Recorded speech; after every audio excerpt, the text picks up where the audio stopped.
great to be here this morning. It's a blessing to be here with our families, to be healthy, to have food on our tables.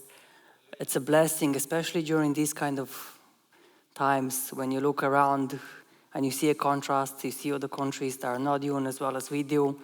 Ireland has always been blessed with long periods of peace, and may God keep these moments of peace. So I remember I was here a couple of months ago when I was saying it was right at the end of the messages that we had about the identity in Christ. And I was saying we're 25% through the year. I can't believe how fast time has moved, that now I'm just about to say what Christian was saying a couple of minutes ago, that we are 50% through the year. Time has gone so fast. Anyway, I think this is one of the last messages that we have on our family, so I'm just going to continue on this line with a couple of topics about our families. And at the same time, I'm just going to combine it with one of my passions. I'm not sure if you know, or some of you will know, the ones that are closer to me, the ones that are part of my family, you know that I have a great passion for running. I've been running since I was a kid, since I was 12, up to the age of 15. Then I moved to Ireland. For 10 years, I didn't run at all. And then during the COVID times, because I was starting to kind of load weight on me, and I believe that happened to quite a few of us, that we just started looking into options, and in terms of losing weight or managing our weight, I just went back into running or sprinting, to be more concise. And I was doing that alone for a year on the street. There was nobody on the street, so I was just running there. And it was great, it was fun. And then at some point I managed to join a local club. I ran with them for about 3 years. It was great. Again, I loved it. I loved that experience. I loved the discipline. The only downside to it is that as you're aging, or age itself catches up to you. And in sprinting, it's quite hard to still be relevant as you're aging. My joints are quite painful. I have quite a few injuries, and it's just hard to be consistent with the sprints. So I had to kind of change my shift towards a longer distance, or longer distances that don't actually apply as much pressure on my joints. And while I was doing, I had to learn something that I was kind of unaware of, and that was a concept of pacing. Pacing. What is actually a pace? It's basically a rhythm that you have to teach your body to follow constantly. A running pace or a running speed that you're running at, so that you don't run out of fuel or you don't run too slow. You have to have a constant pace. So it was very important to develop this pace, so that I would be relevant, so that I would run faster and be more efficient and save my energy at the same time. And that's exactly what I want to kind of bring to you today, this morning. A message about pacing combined with family. And that is pacing or pace your family. That's my message for you today. And I'll give you a lot of details by the end of this message. You will all be professional runners. You will know, or you will have the details, the blueprints of running efficiently. Maybe one day we'll have a running club in our church. It'd be great. And we all run for Christ. That's the whole idea. And the whole idea of the message is that you learn how to pace your family to Christ. You heard of the word pace in other contexts as well. We all have a natural pacemaker into our hearts. I think it's called the SA node. It's basically a small nodule into our heart that's basically telling our heart to beat. It's pacing.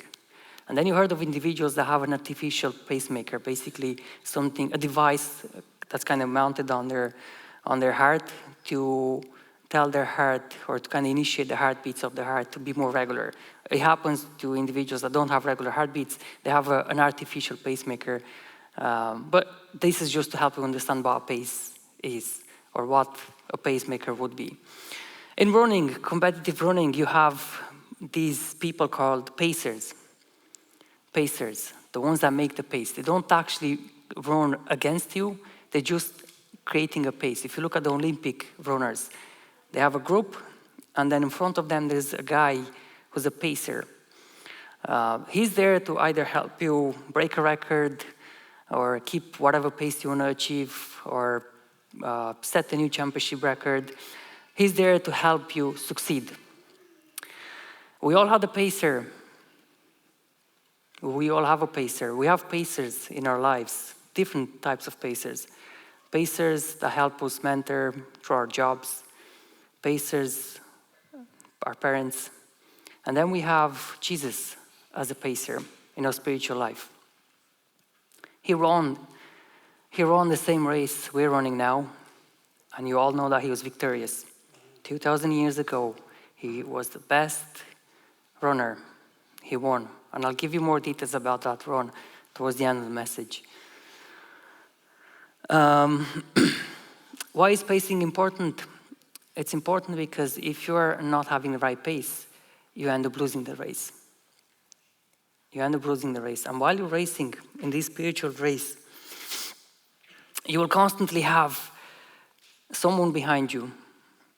This individual will never be in front of you. This individual will never actually pace you to Christ. He's always going to be behind you. His name is Satan. And he's going to send across whispers. He's going to scream to you. He's going to try to make you fall, trip, sleep. He's always going to be there. Always trying to do something to your pace to make sure you don't win this race.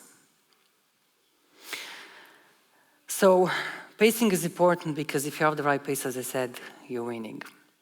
But there's a couple of factors that slow you down. As you're pacing your family, there's a couple of factors that slow you down. And, as I said, the pacer is usually in front of the pack. The pack is the group of people that run. If you look at the Olympic races, just do pay attention to this.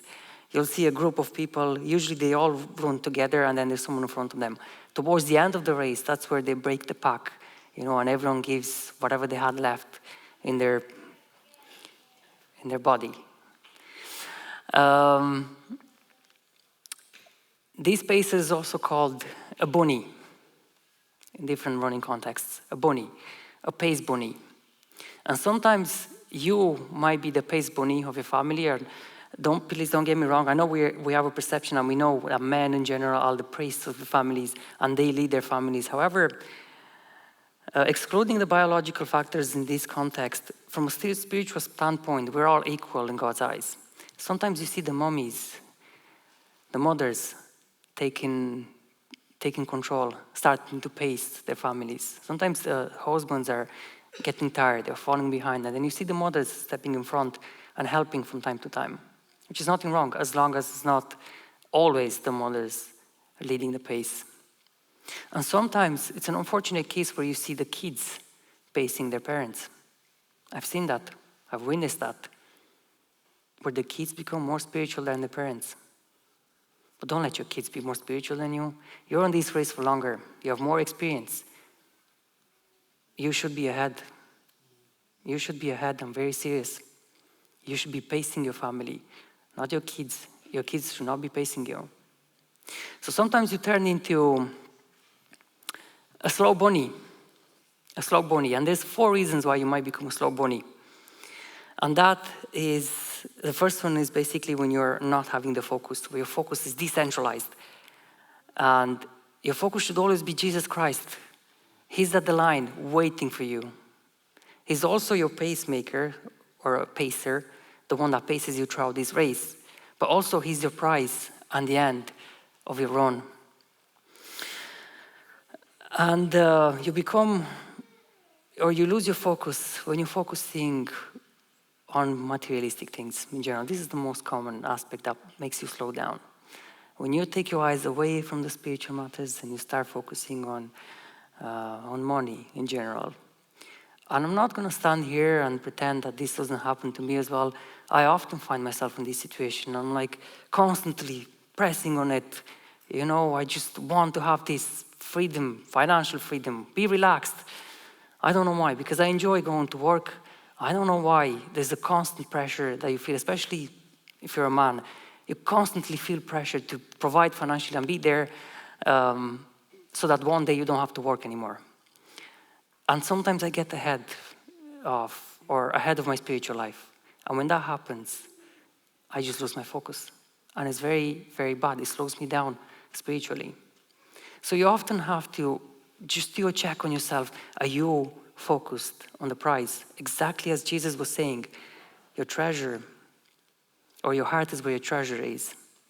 So what's the end of that finish line for you? Think about it. What's at the end of that finish line? It should be Jesus. Amen. Your focus should be Jesus. Another thing that slows you down is basically any wounds that you're carrying or injuries. I was mentioning injuries a bit earlier. You might be injured from the past. There's individuals that hurt you, your parents, your siblings, or whatever it might whatever it might be. If you're carrying a wound, you're never going to have the right pace. You're going to be slow. You're going to run slow. That happens mostly if you have unforgiveness. If you don't forgive the individuals in your life, the ones that hurt you, you're going to be slow. You're going to be a slow bunny. I know it's easy to be here and speak about this, but there's two kinds of wounds or injuries. There's injuries that are caused spiritually by someone or someone that has done something evil to you, and it's very hard to forgive them. However, you might be carrying out other problems. Other problems such as a sick child. That's like a wound. That's like having a wound. A sick child or a sick family member, a sick member of your pack. It's very hard to pace when you're looking at the individuals in front of you and you see them sick. You see them walking astray, not following Christ. And it's super hard. And in those situations, I know that you feel like slowing down and you don't want to run or lead the pack. You want to stay behind or you lay low, you're running on fumes. That happens. That happens for various reasons. But basically, I just want to give you an advice and some motivation of what not to do when you're in that situation, when you have these spiritual wounds that you're carrying. First of all, don't stop. Don't stop because of your injuries. Second of all, don't rebel against God. Don't ask God, saying, God, why'd you give this to me? Don't start fighting God. But what you can do, basically, is just to keep on hoping that your wound would get healed and keep on praying for it. And then at some point, you need to be aware of something. I've seen people fighting things their whole lives, kind of deceiving themselves. But even Paul, at some point, he had a sickness that he was praying for. And he just had to have a moment that he accepted it. Did you ever think, or did you ever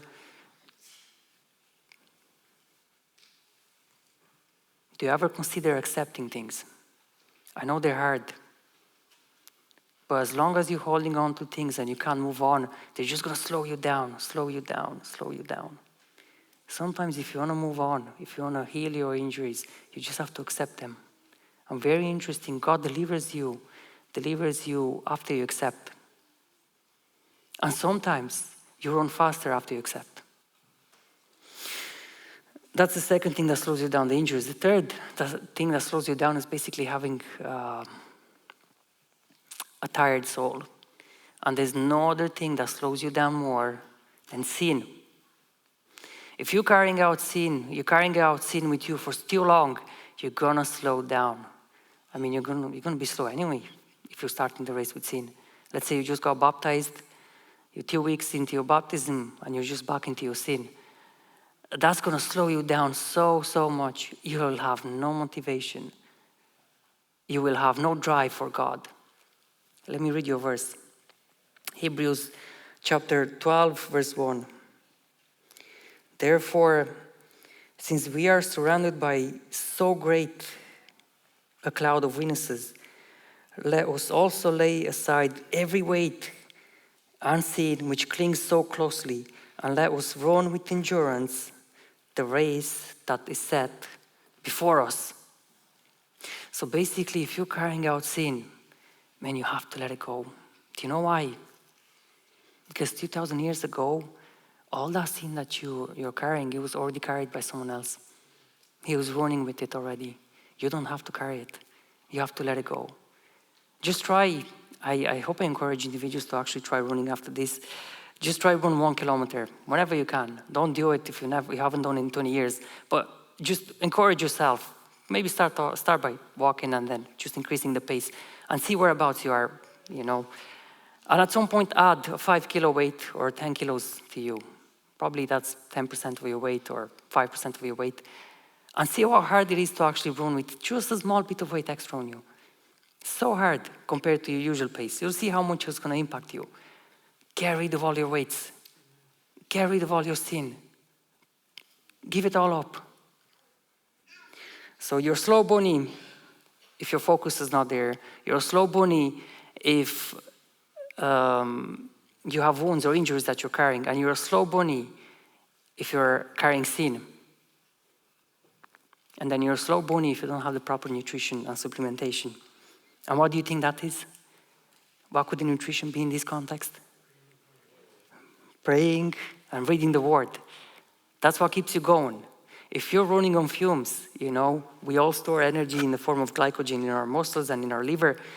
But if you run out of it, I'm not sure if you ever experienced this, when you start running out of it, your body will start, depending on how efficient it is in terms of converting fat stores into energy. But if it doesn't happen, sometimes it starts turning blood into energy or starts breaking down muscle cells into energy. And when that happens, you start getting some sort of a pain. You feel it in your organs, especially in your liver. That's only if you get to a point of exhaustion and you're basically out of glycogen. And that happens spiritually as well. If you run on fumes, you haven't prayed, you haven't read the word in so long, what do you think you're going to do? You're going to slow down, you're going to stop eventually because you have no more energy. Stay close to God, have that strong relationship with Him, and you're going to pace correctly. But you'll be surprised that yes, you can be a slow bunny. However, you can be something else. And can we move to the next point? You can be a rogue pacer. Someone who doesn't actually think about its pack. You have your family. Just remember this whole time, yes? So if you're a slow pacer, usually your family is in front of you, and you don't want that. It's terrible. But if you're a rogue pacer, you go ahead of your family and you forget that you're pacing. And you leave your pack behind. This happened so many times. I've watched races like this. It's crazy. And you see the pacing group or the pack, the family, they stay behind because they know the pacer is actually going wrong. It's rogue. So they don't follow him. They just let him go. Because you know what will happen? What would happen? They'll stop eventually. They've agreed to a certain pace. He has to be probably 1 or 2 meters ahead of them, and that's it.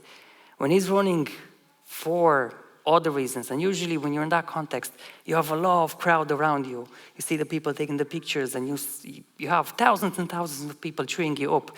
Sometimes that gets to your head, and you start messing up your pace, and you run a lot faster than you should. And what do you think happens if you run a lot faster than you should? You run out of energy. Normally, the paces, they're exchanged within races.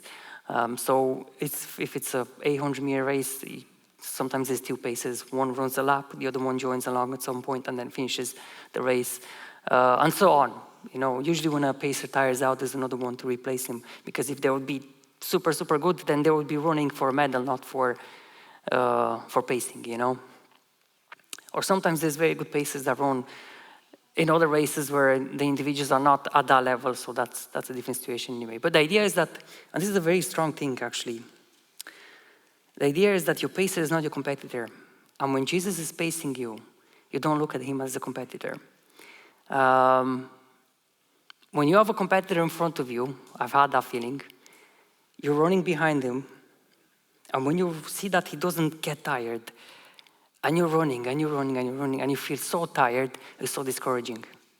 But when you have a pacer, you're actually so motivated to run behind him because you know he's not competing with you. He's just there to help you. So make sure you have Jesus in front of you, pacing. Don't be a rogue pacer. That doesn't mean that you're a very strong family member who goes ahead of the pack and leads the pack. That doesn't mean that. Usually if you're a good pacer, you're just 1 or 2 meters ahead and you're constantly checking them. But I will speak about that in a second. But this happens because you want to prove something. You want to show everyone. You're thinking that you're going to prove the people around you, the friends and families around you. You're going to prove how strong of a pacer you are, how strong your family is. You think you're going to impress everyone with your runs, with your performance, with how strong you're holding on to God. When it's all human, all humanly performance. And you run so hard thinking the family is following you, and then you look behind you and you say, wait, where's my family? And I repeat, this is not a case of you being too spiritual. It's a case where you're just forcing things and you're not being considerate of the pack behind you, of the family around you. A good pacer stays with the family. And that's my third point, pack running. You're there running with your team and you're staying close with them. There's no pacer in this picture, but just imagine, usually there is someone in front, 1 or 2 meters. Not all races have pacers, by the way. But that's what pack running is. You're staying together with the group. Why do you need to do that? Especially if you're a parent. Why do you need to do that? And sometimes you'll see pacers going up and back, they're in front of the pack and then they go on behind the pack.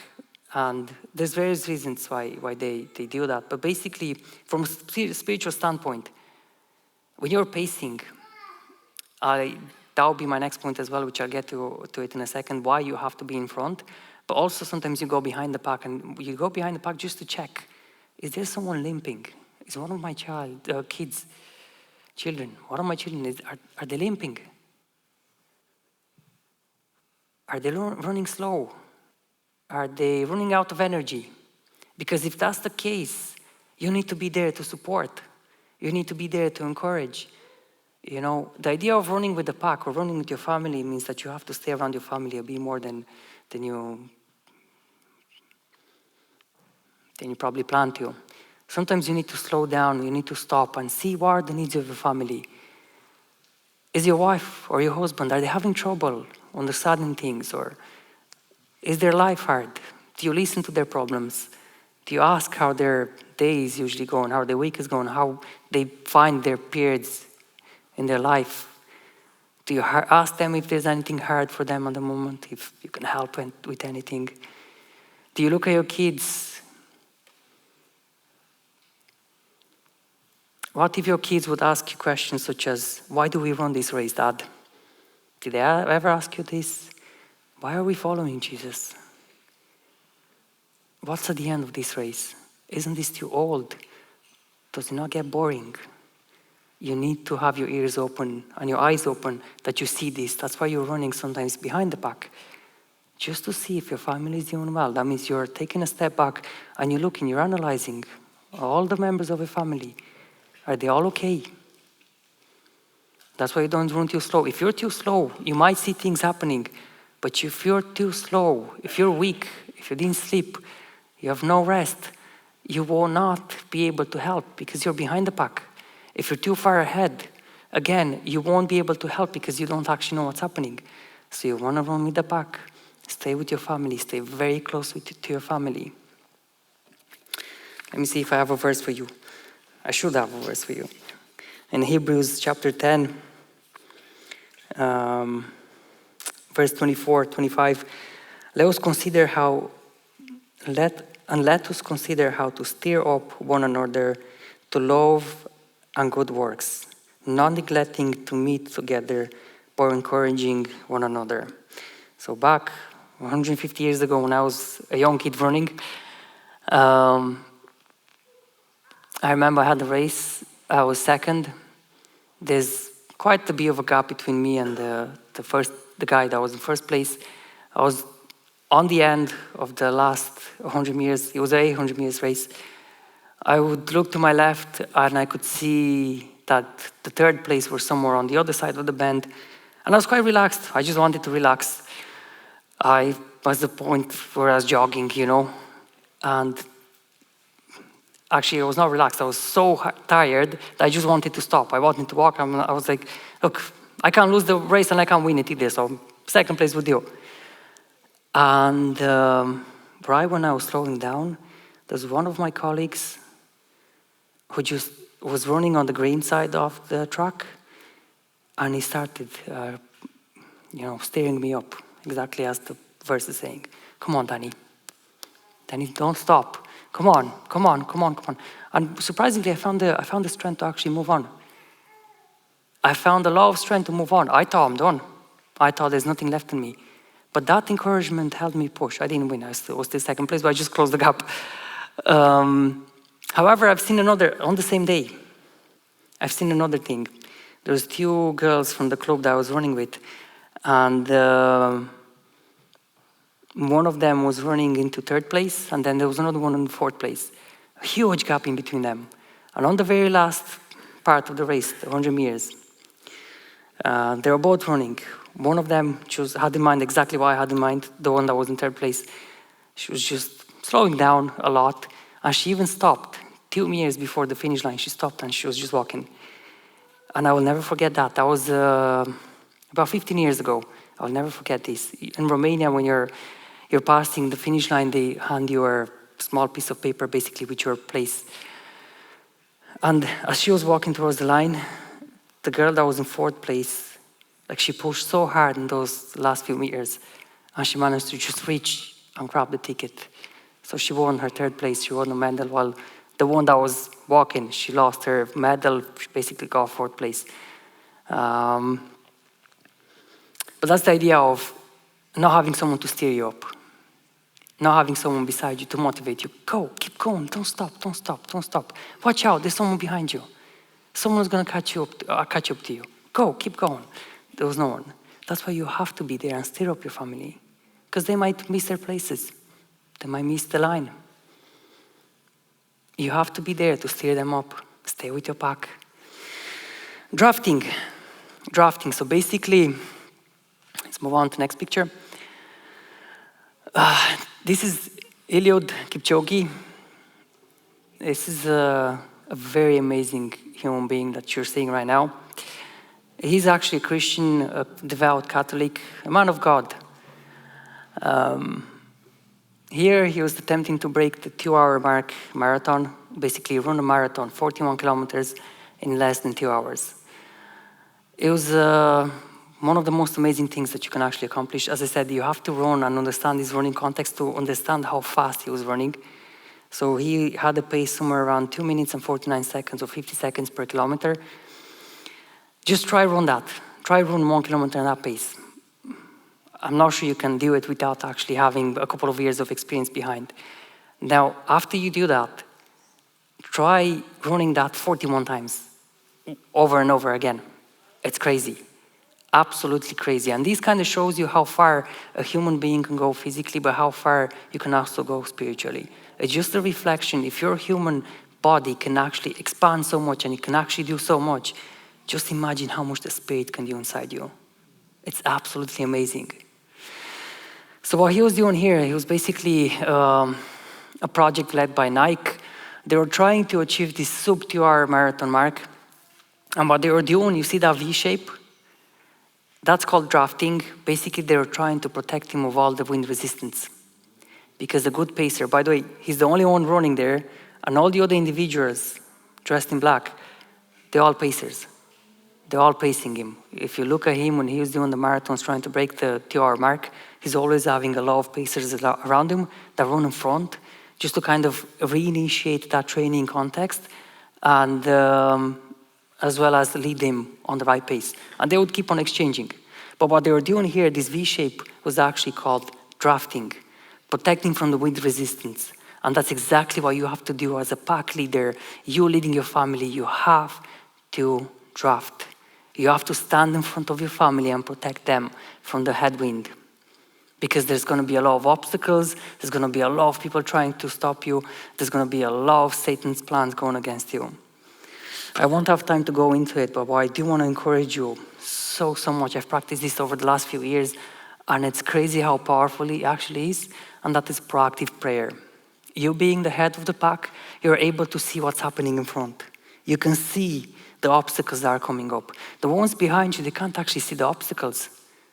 And we have a tendency of having these reactive prayers. When it's too late, we start praying. Or when it's late, after we hit something, we're like, oh God, please heal my leg because I just injured my leg. But you're in front of the pack, you can see. If you have this proactive prayer, you can see the challenges that are coming up. You can foresee, or you can cancel them out by praying against them.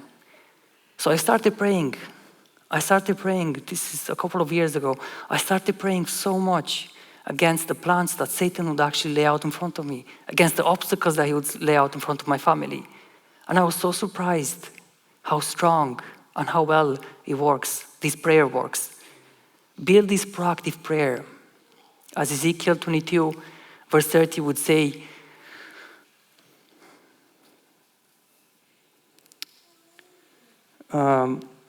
God would say this, and I sought for a man among them who should build up the wall and stand in the breach before me and the land. Basically, you're building that wind wall where you're standing and you're protecting your family.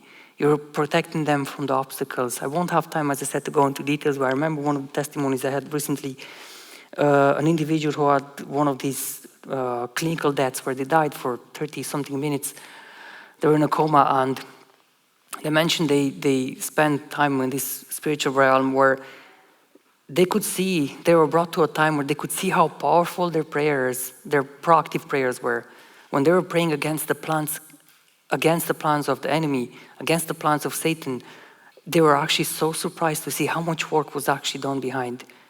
Pray for the health of your family. We come from a conservative context, where, even for finances, but my point is we come from a conservative context, Romanians especially, where, sometimes we're thinking, man, praying for health and praying for finances is kind of borderline with Christian theology. We're not even sure, should we do it, should we not? We know we kind of have to suffer or whatever. That's all out of the way now. We have a very clear context. We know we have to pray against these things, so do it. Pray for the health of your family, physical health. Pray for the spiritual health of your family. Do it. Don't be afraid to do it. And so on. The guide towards the finish line. To finish. So that's him breaking. In the previous picture that I showed you, he actually didn't break it. He didn't break the record there. He was, if I'm not mistaken, 17 seconds or a minute and 17, I can't remember exactly. But he was in between that range. Very short. He was very good. I only heard him talking once or twice. And I remember his words so well. That first attempt was probably 2018, 2017, in the previous picture. And he was saying, in the last few beats of the race, he was saying, man, my legs were tired. I just couldn't do it. I couldn't do it. But he was also very positive, saying, look, I'm only 1 minute or a couple of seconds away from it, which I greatly appreciated. And I remember his pacers, those individuals, when he was approaching the line, that was in the previous picture, when he was approaching the line, they all moved out and they were making way, saying, go, Elliot, go. And then he said after in his interview, I just couldn't go. His legs were... but here, he got to finish and he got to a 2-hour mark, less than 2 hours. He broke the record by 20 seconds. And, sorry, not by 20 seconds, he broke the 2-hour mark by 20 seconds, which was great. And what's interesting about this picture, look at the pacers. Do you see them cheering him up? Isn't that amazing? Because that's what you should be doing with your family. Sometimes you see your kids getting married, forming their own families, getting to a certain stage of the race where they're joining another race or, certain finish line. Cheer them up. It might be your family. It might be your friends. Cheer them up. Because that's your call as a Christian, to cheer people up as they're getting closer to Christ, as they're crossing the finish line, as they're getting there. Cheer them up. Be there to support. Have that joy for them. Don't forget about doing this. It's super important that you're there to encourage people. Encourage them. Don't have envy for them.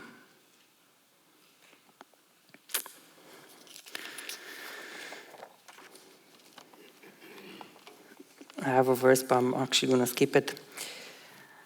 I'll move into the last point. And I will speak to you about the one who won this race, so that you may be here this morning, so that you may have a proper pace to follow. The most amazing pacer that ever existed in the world. 2,000 years ago, he was racing. And please listen to these words as much as you can. Pay close attention to these words. It's super, super important. Actually, I invite you all to bow your heads, just so that you can focus a bit better on these words. Do you know what the world record was at that time? It was sin and death. That was the world record.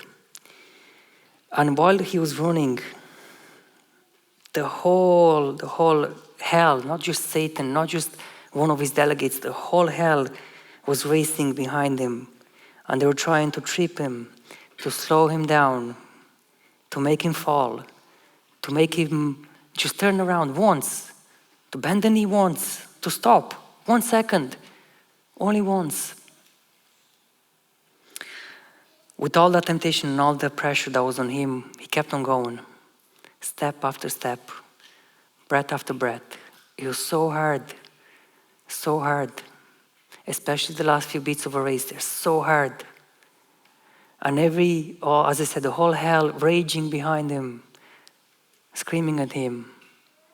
Every last drop of blood was pouring out of him. He was suffering so much, up to a point where he prayed to the Father and he said, Father, I just don't know if I can take this. I don't know if I can do this. I want this to stop. I want this race to stop. But he kept on going. He kept on going. And the whole universe was watching, the whole hell, the whole heaven. Everyone was watching his race as he was going towards the finish line. It was getting harder and harder and harder, more intense and more intense. And as I was saying, his race was so hard as he was losing blood, a lot of blood. And he was running step by step, step by step. And as he was running, he had the list of names that he was calling out. And he was saying, you know what the prize was? The prize for him was my name, your name, your family's name. And he was calling us out. Danny, Diana, Danny, John, Radu, and so on. Was calling these names.